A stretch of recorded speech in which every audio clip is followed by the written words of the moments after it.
Alors je dirais que dans les hautes écoles, on était déjà, avant cette démarche, dans une posture d'évaluation, certes pas formalisée, mais cette démarche a permis de formaliser ce processus d'évaluation de filière, et puis elle a cadré le travail, notamment en définissant ce qu'est la qualité d'une formation tertiaire, et qui doit favoriser la qualité de l'enseignement, donc ce qui se passe ensuite dans les salles de classe. Mais pour nous, c'était clairement une aide au niveau de ces réflexions.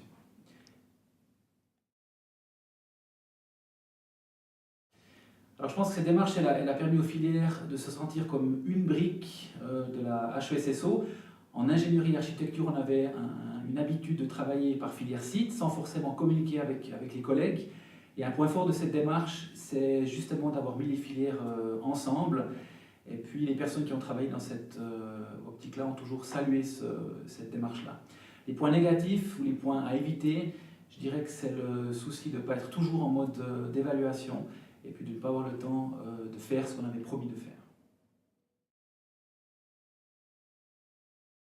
Alors pour moi,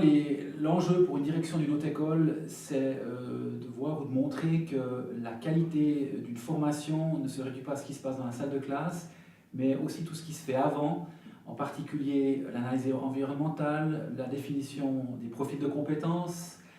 les questions de cohérence, ainsi que les programmes, l'offre de formation,